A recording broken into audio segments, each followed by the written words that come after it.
Welcome, everyone, and thank you for joining us for today's training, the second in our series on a transdisciplinary approach to behavioral health populations in primary care.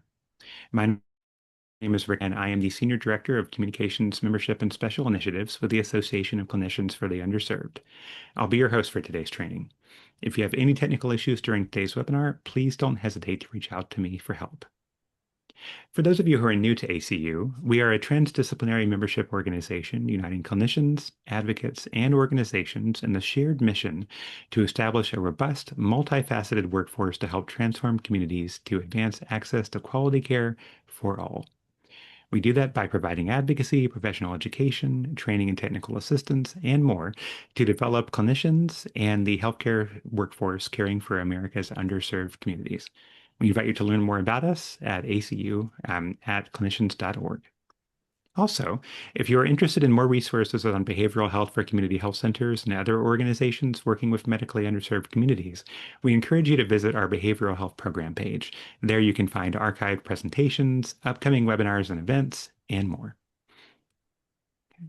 One thing I do want to call out as well is that registration is now open for our upcoming 2026 Behavioral Health Leadership Forum, taking place on July 29th in Washington, D.C., following our 2026 conference. This full-day symposium will feature CE/CME accredited workshops, discussions, and much more on best practices in behavioral health for clinicians and leaders at CHCs. It's also a really great networking and peer learning opportunity as well.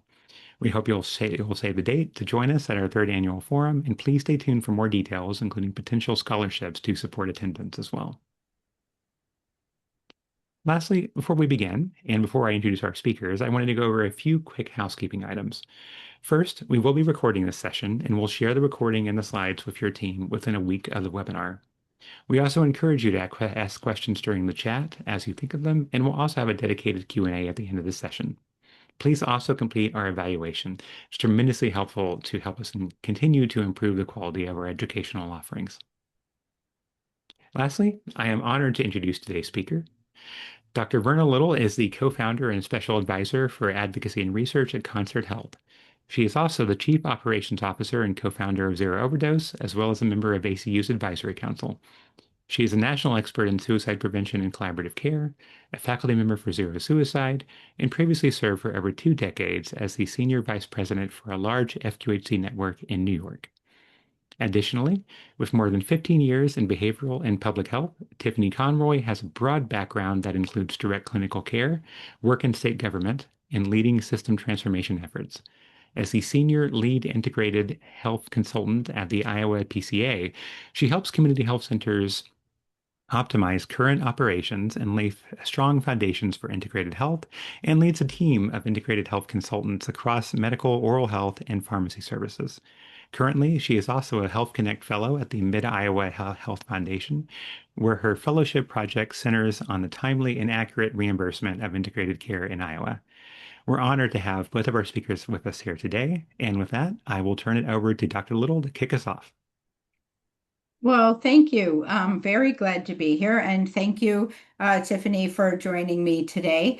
We're really excited to be here and to have the conversation, and just letting folks know that please feel free to put questions in the chat. We can also unmute folks sort of down the line at the end, but absolutely, I'll be watching the chat as I go along and super excited to be able to have some conversations.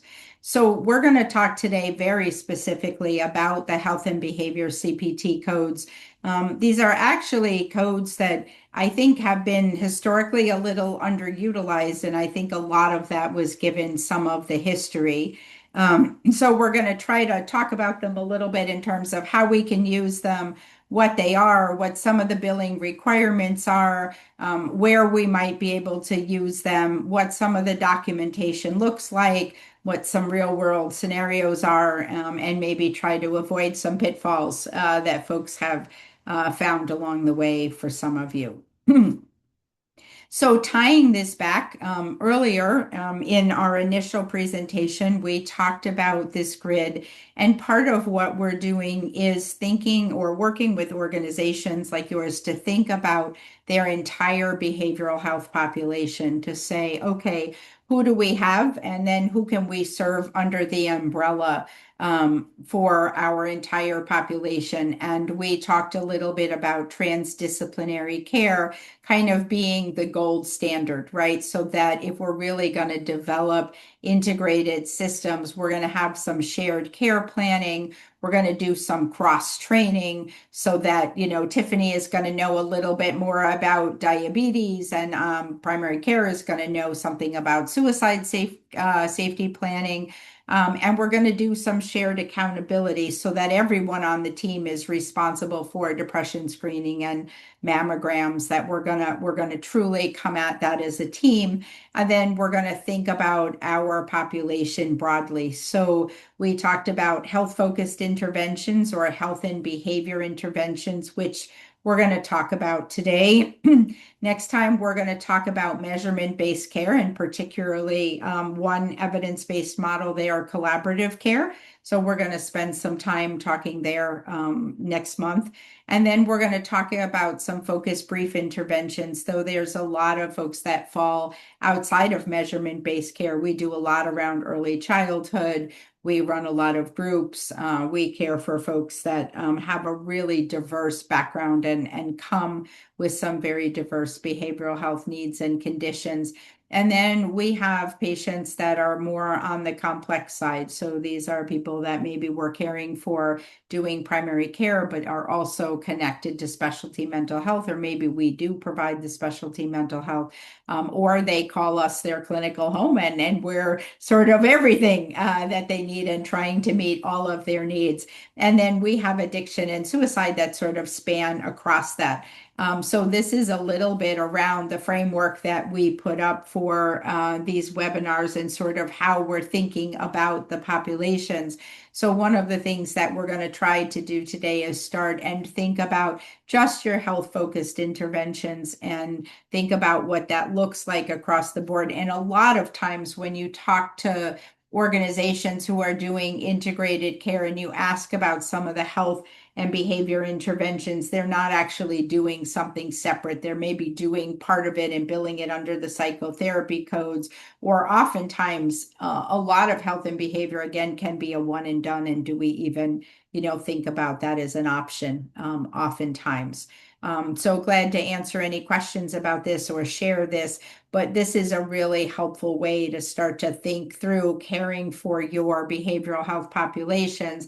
And most importantly, I talked to a health center this morning, like, what is your behavioral health strategy, right? And Tiffany works a lot around this, like, what is the strategy for caring for your behavioral health populations? What do we need to do? Who can do it? What are the codes that we need to be able to do it? So doing a bit of a deep dive today in some of the health and behavior. So first off, a little bit about why do these codes even matter? So oftentimes we're doing health and behavior interventions for people that do not have a behavioral health condition or a behavioral health diagnosis, or don't meet the criteria for a behavioral health condition.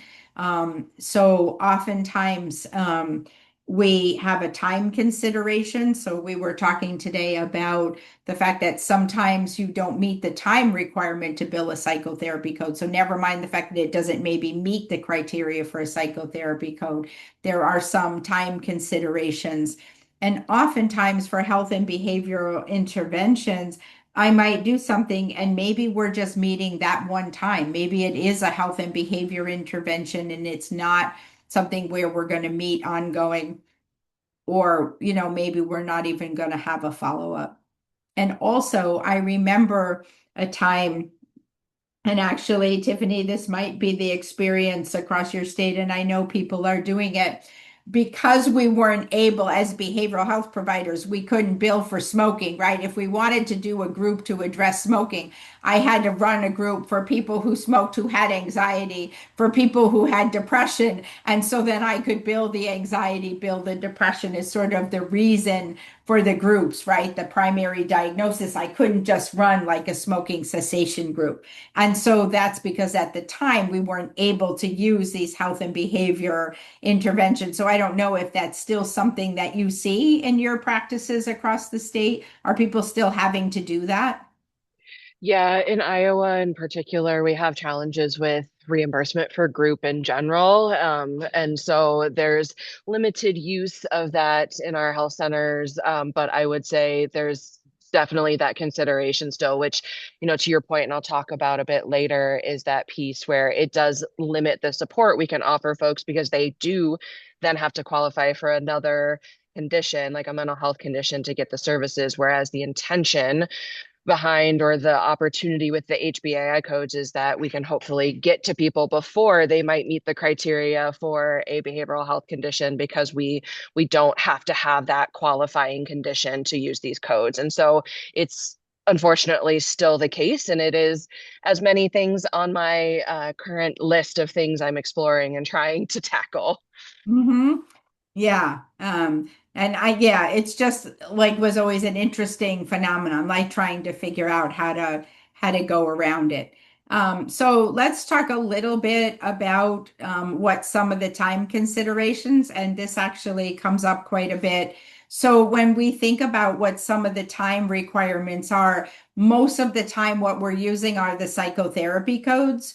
And so our sort of most limited one or our shortest one that everyone uses or that we really have available is that 90832. And that's a code that a lot of FQHCs use for their behavioral health services. It's that 16 to 37-minute time frame. It fits a lot of what we do. But again, that is that 16 minutes, right? And so if someone gets referred to me and maybe I sit with them and they just got started on a GLP medication, or maybe it's smoking, and I take a moment and I go through mindfulness. And I give them some information on mindfulness and we practice mindfulness. That's an incredibly helpful intervention for many people. And if I spent 15 minutes doing that, I'm not able to bill that psychotherapy code, and it likely doesn't meet the criteria. I don't have a behavioral health diagnosis. All of those things, I don't have that, and so generally then doing that health and behavior assessment. So sometimes we find that there are visits that we can't code one, but we could code another. And also better fits because we want to code what we do, right? So what I really did was a health and behavior intervention there. So the 15-minute units is actually pretty helpful, and sort of gives people something to think about there a little bit. So some of the staffing considerations, what was super helpful in terms of advocacy, there was at one point when CMS would only let psychologists bill the health and behavior codes. There were a couple of states that actually were exceptions to that, like Arizona, as an example, and that has actually changed. It changed a couple of years ago. What has been nice is that a lot of the commercial plans have followed along with CMS. There are a couple of states that have not, and we'll sort of talk about what that looks like on the ground a little bit. But so that these are the staffing considerations for billing these health and behavior codes. So if you're in a health center and you have Medicare patients, or likely across the board, psychologists, certainly psychiatrists, although it doesn't necessarily make sense for them to use these codes because they would be better to use an E&M code and get something a little bit different and not sort of have that. But your licensed clinical social workers, your nurse practitioners, again, and your physician assistants are going to be, they can bill these codes, but the reality is you would be better off just to use an E&M code. Like I think if I were rolling these out in my health center, I wouldn't include those people in sort of who would use these codes. And then the licensed counselors. And so those actually are the groups of individuals that can now build these health and behavior codes. And that was a tremendous change, and a really important change, that happened a couple of years back. So let's talk a little bit about what are health and behavior codes. And so these are codes that have where there is a very specific behavioral health consideration affecting a physical health condition. And so these are not codes. Somebody asked me the other day, well, I talked to someone, for just under 15 minutes, like 14 minutes, and I can't bill a psychotherapy code, but could I bill the health and behavior code? The answer to that is not likely because you have a behavioral health diagnosis, and that would be your primary diagnosis, and that is not the case here. So the key is that it's a physical diagnosis. It's a physical health condition as sort of primarily what you're treating or you're trying to impact. And so what you're doing here is you're focusing on those biopsychosocial factors that are impacting that chronic health condition. And so there will be no health condition. And some people ask about depression, that's carved out, right? Is not a behavioral health diagnosis that you're primary. The other question that a lot of people will ask is, wait a minute, that must be out of scope for me because I can't add a medical diagnosis to the problem list. I don't get paid if I put a medical diagnosis, even like insomnia sometimes or obesity as a primary. I don't get paid. That actually changes in these health and behavior codes. I'm a psychologist and a social worker. I can actually put a medical diagnosis and use this health and behavior code, right? So these are wonderful in our integrated settings because there are times when I really like everybody who starts a GLP medication, right? And to have that initial conversation, all of your smoking, some of those things are incredibly helpful. One of the other ones that somebody brought up to me recently on their pulmonary patients, because a lot of times I get anxious, I have trouble breathing. And then I wind up in the emergency room, or so sort of a one and done with something there. Also, a lot of your kids with asthma, and having asthma be as a chronic condition and doing some health and behavior, for like an emotional trigger, right? Like what does that look like and being able to do an intervention. So those are some examples of how this actually works so nice in both sort of a general primary care and then also some specialty primary care. But think about those different populations. So talking a little bit about what some of the codes are, and we'll kind of go through them. So this 96156 is like this initial behavioral health assessment. And a lot of times people will say, well, do I have to have an initial assessment before they will pay the subsequent codes? That is actually not what we're seeing. I'm old enough to remember a time where if we didn't do a behavioral health assessment, then we didn't get paid for anything afterwards. Fortunately, the world has progressed past that, and so has most of the payers, and say, wait a minute, it's actually really helpful to have an engagement session, or it takes a period of time to do an assessment, right? And so maybe we'll think about that a little bit differently. So there is a code for that initial behavioral health assessment because you might want to see people for a little bit of time, right? You could see them for multiple sessions, or you could do that initial, but you don't have to have it in order to build subsequent. So there is an individual intervention code. This actually is 30 minutes. So, a lot of times if I'm going to work with Rick and we're going to practice mindfulness, we're going to do some alternate breathing, we're going to figure out something around healthy plate or diet, we can certainly use that time.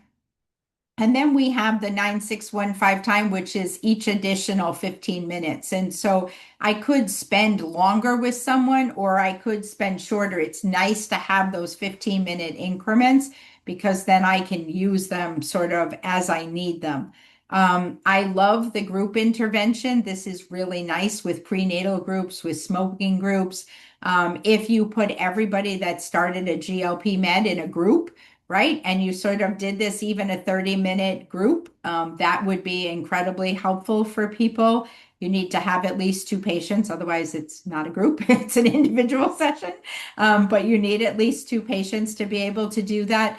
And this gives you a lot of flexibility for the types of groups you can run because you're not limited. And also, a lot of times the providers will say, well, I have these diabetics, I have these asthmatics, I have these people on these medications. And oftentimes behavioral health people say, well, I can't run those groups, right? So this gives you the opportunity to be able to do that. A lot of people don't know that there's a family intervention. This is super cool, particularly for people with a chronic illness that are starting a new medication regimen, or, maybe we need to try to do some behavioral interventions that involve the family. This is really helpful for seniors. One of the things that we've been doing recently is actually for seniors, some of the unintentional overdose safety planning and confusion around meds and chronic illnesses and involving the family. So that's been a really nice reason to be able to use this code. So we can have with the patient present, we can have without, and be able to use those family interventions. So again, your asthmatics, there are some things that are really nice to be able to use these codes for. So this initial health and behavior assessment, and so what we want to try to do, so they say comprehensive evaluation. I think sometimes as a behavioral health provider, what that says in my head is very different than is actually what is required as part of this code. And the fact that it's not a long code tells you sort of what the expectation is, right? So I want to know a little bit about what that chronic illness is. I want to know a little bit of history. I want to have some understanding of the behavioral history. And so, what are some of the factors? So, maybe I'm unhoused, I don't have a refrigerator. Maybe I've been using some alcohol and substances. Maybe I work during the day and I'm a truck driver, and so I can't take medications that are going to make me drowsy or might impair. And so, what does that actually look like? And then some planning, right? That we want to try to put a plan in place for them. And so that is that initial sort of time that we can use. So when do we use this? When we're first having this behavioral intervention. And a lot of times, remember, it's illness and it's also injury. So, in other words, if I'm now have an injury that limits my ability to ambulate, that limits my ADLs, to have some of those discussions. And again, as behavioral health providers, we had no ability to intervene with some of these things before because we had no way to code for them. So what does that look like from a biopsychosocial standpoint? So what must we have? We have to have that medical diagnosis, whatever it happens to be. We have to talk about what behavioral health factors did we address, right? So I'm incredibly anxious. I am really afraid to be able to, leave the home. How are we addressing that now? If I need to go to physical therapy a couple of times a week, what does that look like? We always have to put those start and stop times. So, 9:31 to, 9:52. And also making sure that someone is able to participate in that care, right? So that if someone has cognitive decline, that you're noting that they're still able to sort of be there and participate in that time frame. So this is that initial intervention. And again, what are some of the things that we're doing? We want that medical diagnosis, but behavioral modification. So what's something that you might do to remember to change your wound dressing, right? Like how might we be able to work that into your schedule around medication? And I don't love the word adherence. It's kind of like a partnership. It's hard to take medications every day. What's something you might do? You know what? I get really sad when I change my bandage, right? I get really sad. I remember my mom had pyoderma. She had a terrible wound on her leg. And it was just, she had to change the dressing 3 times a day. And it was really difficult for her emotionally. And so working on what some of those strategies were, right? Like things that she would be able to do, some reframing, times of the day that were a little bit better for her. And she went from, not wanting people to see it and being alone to being, maybe it is nice to have company, while I'm doing that activity. So that's like a really good example. And so the code there that I would be billing for is the pyoderma, right? But what I'm doing was all of these sort of problem solving related to that medical care. And that's not something that a provider would have been able to pull me in on, given some of these. So here's some examples, right? So that individual 15-minute intervention. And so what I'm going to do is I'm going to have this face-to-face. I can do it again in those 15 minutes. So I could bill a 30-minute, right? And then I could add an additional 30 minutes, and then I would be able to add 15-minute units. So the likelihood that I'm going to use all of that time in one session is pretty rare. And it does sort of vary by payer, but there is the opportunity to sort of put some of these codes together. I love the idea of a group intervention. These health and behavioral groups are pretty incredible to be able to do. And now a lot of times you can do them telehealth, so they could happen both ways. So people often ask, does everybody have to have the same medical diagnosis? The answer to that is no. It does make your documentation a little bit easier, and it makes your group curriculum a little bit easier. But they do not have to have the same medical diagnosis. In fact, maybe it's that they're on a common medication or they have a common experience, medical common experience. So one of the things that we had done around some of these groups for individuals who had frequent emergency room visits, and they actually came to a group. So they had different medical diagnoses, but the interventions were still the same. And it was a really great health and behavior kind of thing. And so it does not have to have the same curriculum like for a behavioral health group. I have to have a diagnosis. I have to have evidence-based intervention. I have to support. So the documentation here is a little less rigorous in terms of what that group format has to look like. And then again, you are billing each patient separately, just like you do for any of the other groups. So sort of keep that in mind. So when we think about this code, right, we have the two patients for our group. So maybe we do a 90-minute diabetes group. We've got 5 patients in there. So we're going to bill the 96164 for that first 30 minutes, right? And then we're going to bill that additional code. And so that we're then billing for that 90 minutes. So again, it would be pretty rare to have a 90-minute group, but maybe if I'm doing this group of, diabetics, and I'm also doing some cooking, right? And we're practicing and we're talking about meal planning and meal prep, and we're making a shopping list, or I'm doing a demonstration, then it could actually be a longer time frame. And so then you have the ability to be able to do that in some of these and actually bill for those activities. And so thinking about what that might look like.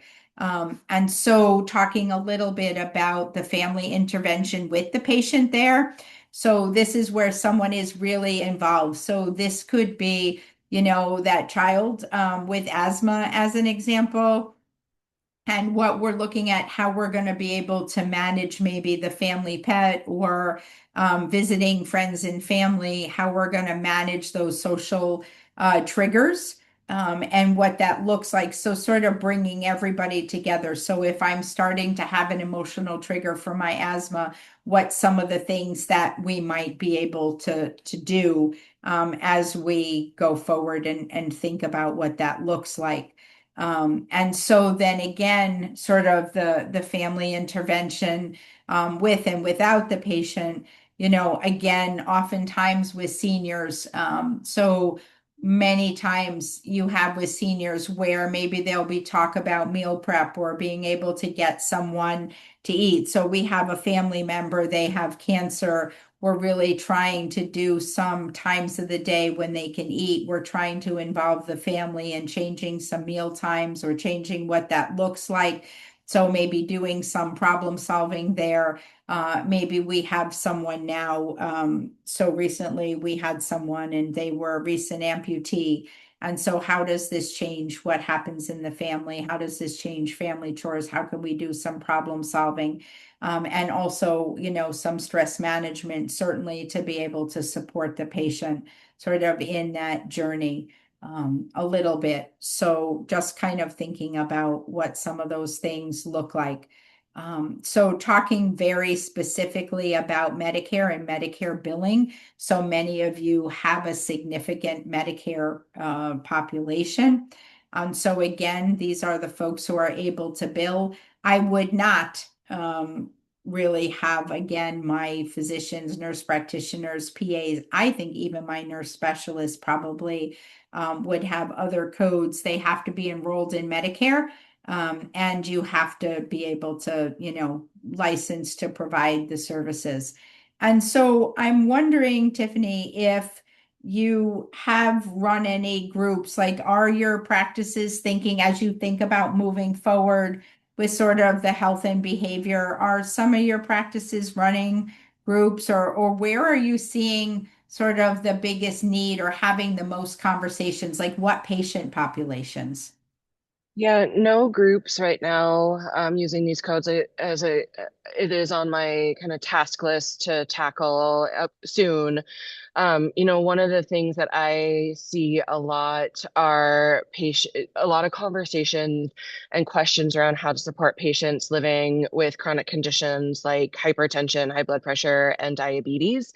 And I think a lot of times the questions come up related to quality measure conversations. So they're recognizing that there is whether it's a UDS measure or a value-based care measure and performance of, controlling hypertension, right? And so then there's this recognition and part of the conversations I'm coming into and having is that whole person look at the hypertension and the uncontrolled blood pressure. And so building off of something you mentioned a minute ago, Verna, this piece where let's say somebody comes in and their PHQ-9 score is not elevated, their GAD score, all of the like traditional screeners that might put somebody on a pathway to a referral to behavioral health aren't there.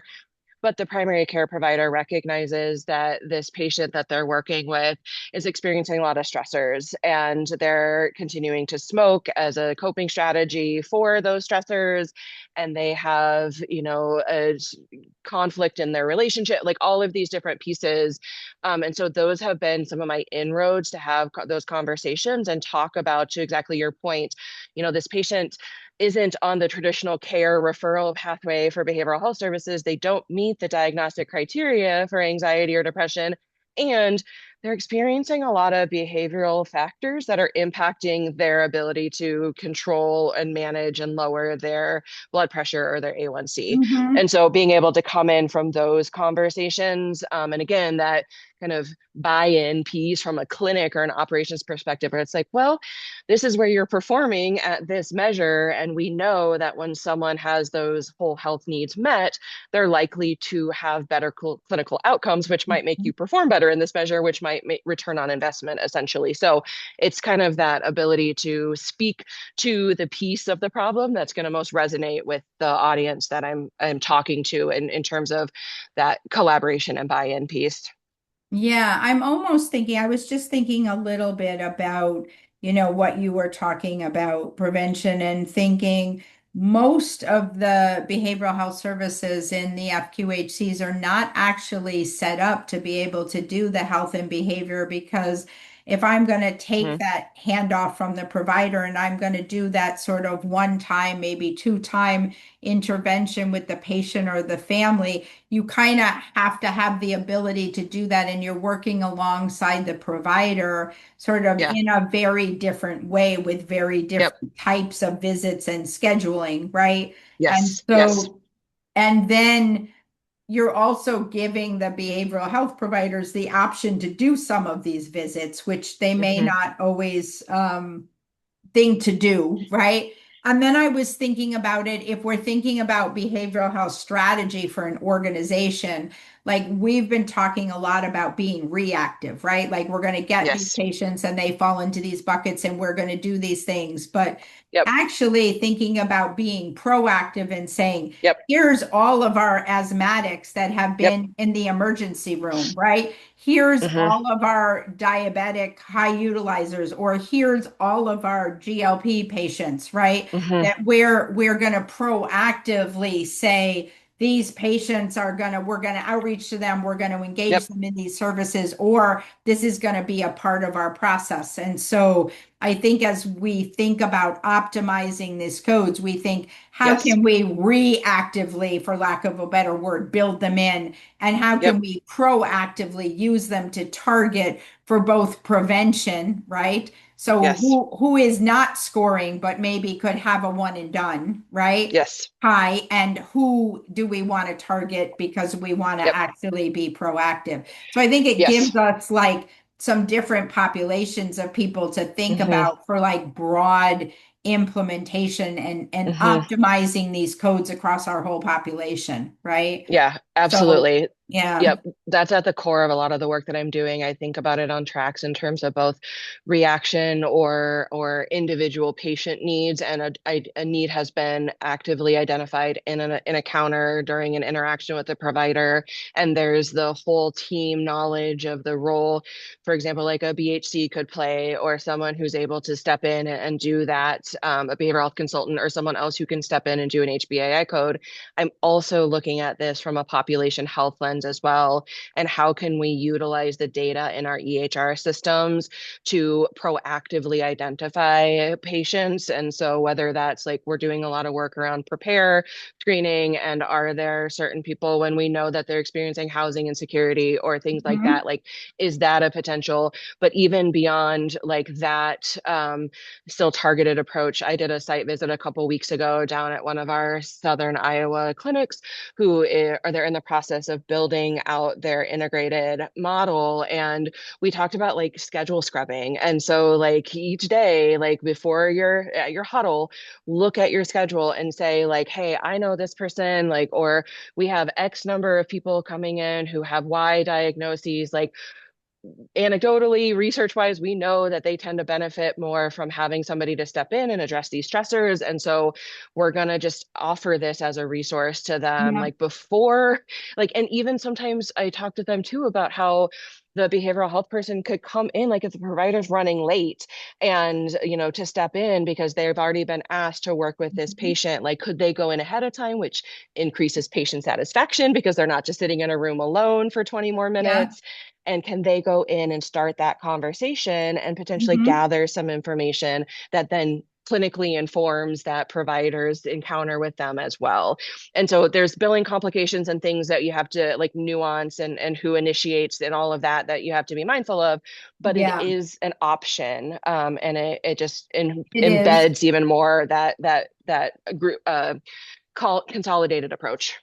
Yeah, and I think the only factor there is some practices will add it to the E&M code if there's a same day billing issue. So Yes. that gets added into the time and Which, complexity. Not that it yep. matters sometimes with the PPS rate, but like, and so something to think about. But yeah, I Yeah. absolutely think, I think this gives such a tremendous opportunity, Yeah. And even, I talked to a practice the other day and they had 16,000 Medicare patients. Like you could just do this in your Medicare population, Mm, across the yeah. board. And so, and then I just wanted to call out sort of some of the criteria. Sometimes people will ask me about, well, what about for our seniors? And so, as long as they're a senior that has cognitive ability to be able to participate, then you're able to do that. These codes came up the other day with the dementia population. And so it is possible for some of them, although it is really more about a medical condition that will be able to do that. And that you're not doing any other health and behavior sort of education services. Like there was a state the other day and they have a health home and then they were looking to build a health and behavior and there was like a duplication of services there. So something to think about in terms of what that looks like.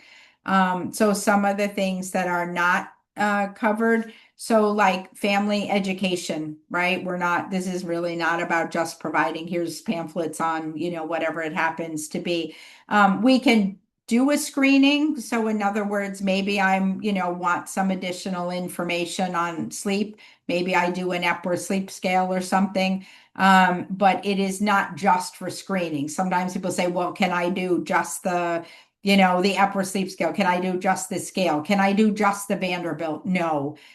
There has to be something else there. So any kind of therapy, if you're doing a clinical intervention, So it's not, if it's just a psychotherapy visit that didn't meet that time criteria, then it's likely going to fall short a little bit here. You're going to have to switch it up.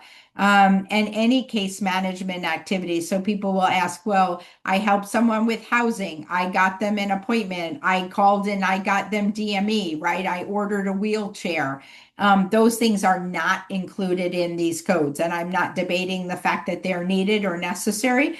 We have this conversation around a lot of the codes, but they are not eligible services under here, and any social activities. So I had somebody, with some recreational kinds of things. And so patients that are ruled out. So again, patients that can't cognitively participate sort of meaningfully, that's your biggest exclusion. Or not having a medical diagnosis. If I don't have a medical diagnosis, then likely I'm not going to be a good candidate for the health and behavior codes. So when we're doing our documentation, we're making sure we have that ICD-10 medical diagnosis, that we're making that behavioral link to that medical condition. So what is it exactly, right? That is a problem from a behavioral standpoint. The patient capacity to understand and participate in that information, the time that it took me, and then any, specific activities that I might have participated in with that patient, goals that I set, things that I did. And so want to try to be able to just talk through a couple examples. And then Tiffany, I have some questions for you. And I know you want to share sort of what your experience has been. So this is, again, a lot of the times these codes are used for smoking cessation. This is your 62-year-old with COPD. Really important. I want to quit, right? This is something I've been thinking about for a while. But it's really hard for me. I've been smoking for a long time. I get cravings. I eat, I go outside, I sit in my chair, I want to smoke. And so what does that look like? So maybe we're doing a bit of a quit plan. What's something you might do? We're doing some behavioral activation. What's something you might do today or tomorrow that's going to be helpful? We're eliminating a particular cigarette. We're coming up with another activity that I might be able to do instead of smoking. And so these are some of the codes that I might use. And this is the diagnosis that I would use. Again, that medical nicotine diagnosis. When we think about our diabetic patients, right, we think about some of the dietary changes, what's something you might do. You know what, I want to give up soda. Soda is really a problem for me. It, drives my sugar up. What's something you might do to take, a soda out of your diet? What would that look like? Trying to problem solve. Or you know what, I really want to check my sugar, but I forget, I don't bring it with me. I never have it when I need it. So what would that look like? Where could we put it? Sort of that related problem solving actually is really helpful and sort of falls under these codes. Same with hypertension, another really common diagnosis. And then what does this look like? Are there times when I get stressed? Are there times when I'm not able to take medications? Are there times when I need to walk instead of taking the bus? Like, what does that look like? And then using these codes. I like these codes for chronic pain in particular, because oftentimes there isn't a very specific behavioral health diagnosis, but there is so much research out there that supports mindfulness for chronic pain. And so the ability to do some mindfulness, the ability to engage family, and also around pain medication use and what that looks like and the impact on the family and when I take it and how I take it. Really helpful for chronic pain patients, and actually to really think about them as a population that you're using these codes for. So this is a very quick crosswalk with smoking cessation and what some of the codes look like. So it depends on your state and the payers. What I might do is say, okay, here's who we have. Here's what we want to do around tobacco cessation. Here's the codes that are available to us. What is actually going to work best for trying to figure some of these things out. So it does vary a little bit by state. So you're definitely going to want to check it out. So Medicare, certainly across the board.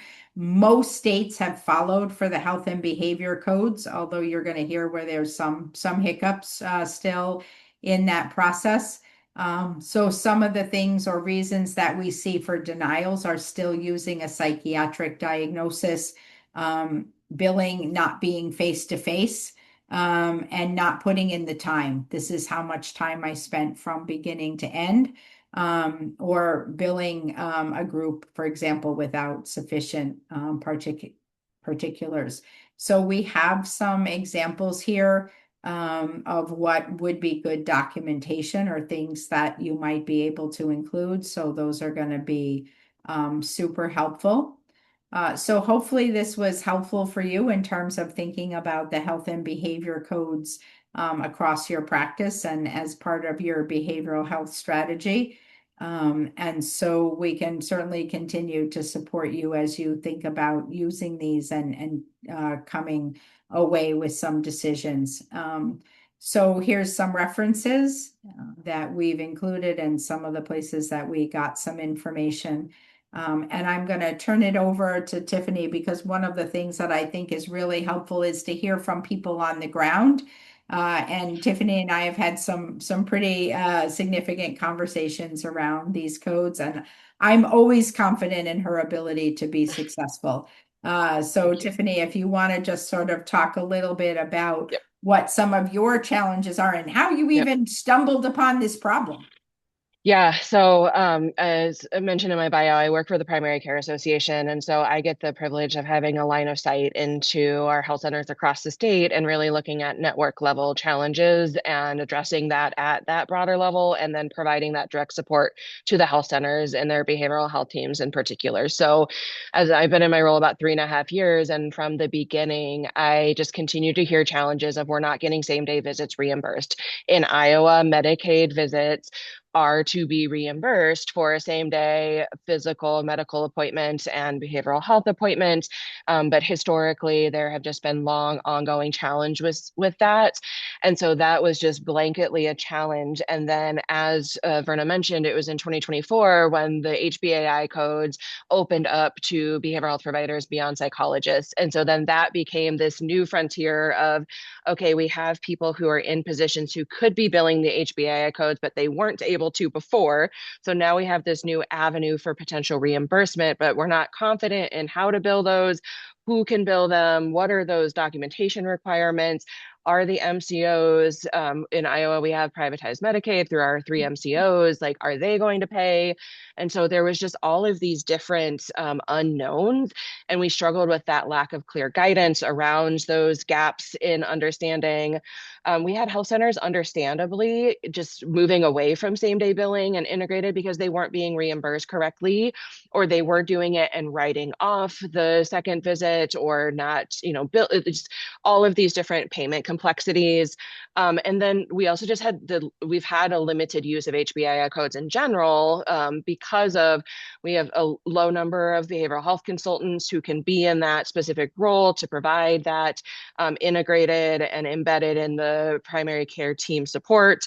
And then there's just varying knowledge and understanding across our payer teams, across our providers, in terms of both the purpose and opportunities to utilize the codes.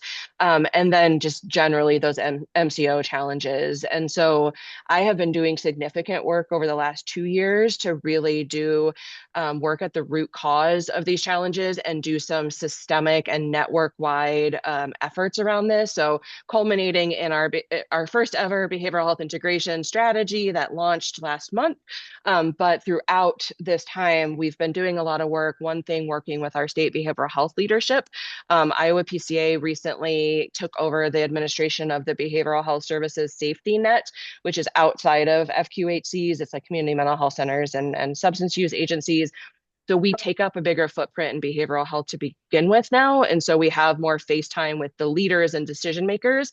So I have leveraged that new enhanced relationship to get out in front of people, have conversations about, what are how FQHCs practice medicine, practice behavioral health. I've been able to do that also with our folks who have more of a relationship with our Iowa Medicaid and getting an informational letter issued, which I'll talk here in a minute, and then really doing direct work with our MCOs. We have relationships with all three, providing education around like, these are what health and behavior codes are. Here is what they are for. Here is how they are different from psychotherapy, and truly presenting them with hypothetical situations of how would you reimburse this? How do we need to bill this? What would this look like from your payment system processing it? What does that actually look like? Because at the bottom of this is, if folks aren't being paid for things, it's just truly not going to be happening. And I have to solve for that first, and then build the education and the understanding along the way, simultaneously addressing the payment issues while I'm also building understanding and education. So hopefully they're merging at the same time, that we've got the Right. payment issues resolved and the understanding of the codes happening. So next slide. I just wanted to give a little bit of information around some of the opportunities that we've been able to leverage. As I mentioned, in Iowa, we do have same-day reimbursement for a behavioral health visit, a qualifying behavioral health visit, and a medical or a dental appointment on the same day. There was an informational letter from, we call them ILs here in Iowa, from Iowa Medicaid, that really clarified that. We were able to work really closely with Iowa Medicaid to give scenarios that they put into the letter saying, if this, then this, if this, then that. But it still didn't give us clarity that we needed around the health and behavior codes. And so that wasn't directly addressed in this informational letter in the IL.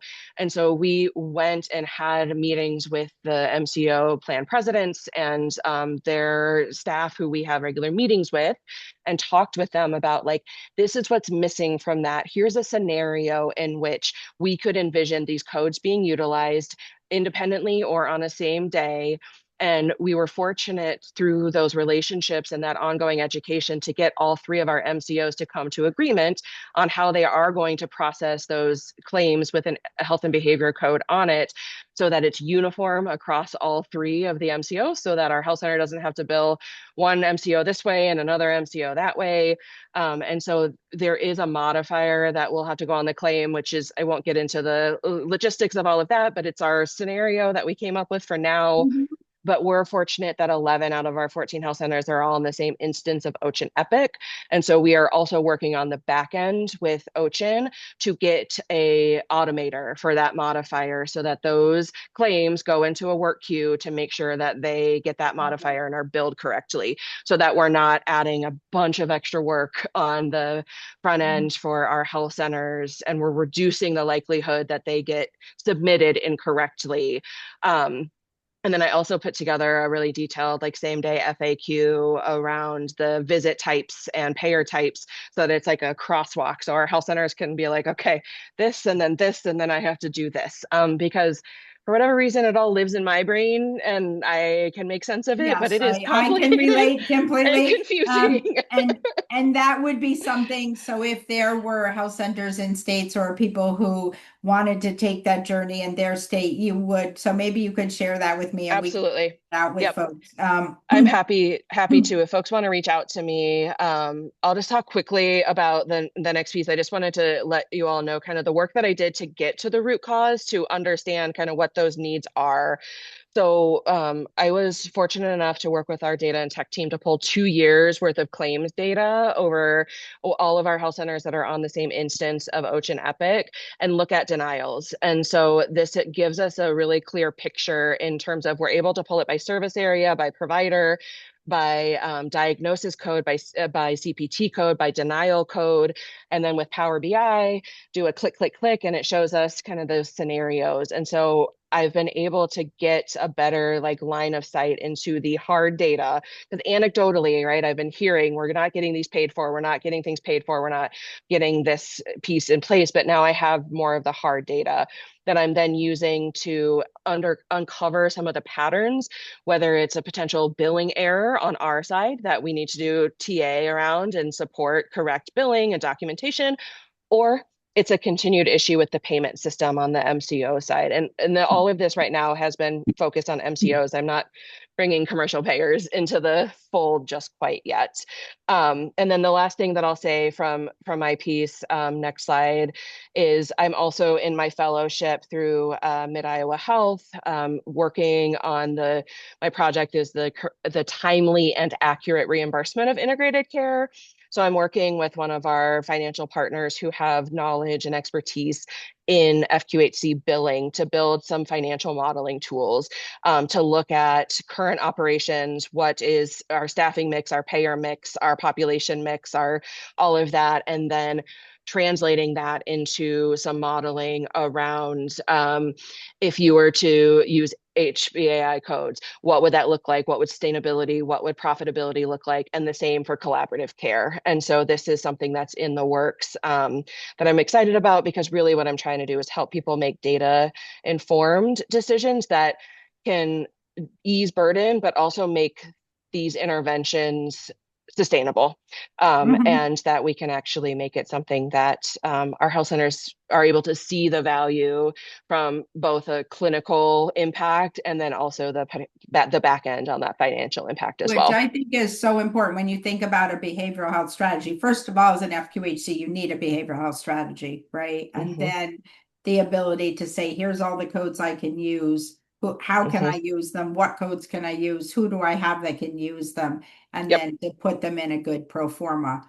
So yeah, hats off. That's a Thank pretty you. incredible project. And so we're gonna stop there. I know we have 3 minutes for questions, but if folks want to put questions in the chat, then feel free to do that. I have actually that open so that I can look at questions in the chat. We can do some of that. So, and I will take this off so that I can see everybody's um, faces. Yep, and thank you, Tiffany. Really appreciate. I got a question to me in the chat. Are people who are not licensed able to use the health and behavior codes? The answer is no, Mhm. for the most part, across the board. So you do need to, somebody asked me one day about master's level students. So there are codes you can use, like the collaborative care codes or some others, but for the health and behavior codes, they need to be licensed providers. I get that question a lot too. I Yeah, also get the commercial question, and I know it was on one of your slides, Virna, where it varies by plan. So it does. that's my answer. It's like you need to look directly at your plan contract and talk with yeah, it's not an Yeah, and easy also answer. add it. Like if it's not there, Hmm. say, hey guys, you should follow CMS, put it Hmm. in my contract, right? And I remember like as a behavioral health leader, when I started working with my contracting person, like they would just send a list of behavioral health codes and like we would just sign it and be like, wait a minute, I want to get paid more for that and I want to add this code. And it started to be a whole different conversation. So add these codes if they're not there, but they likely are. And a lot of times they're not on your behavioral health code list, but they actually do reimburse them. So I know we are at time.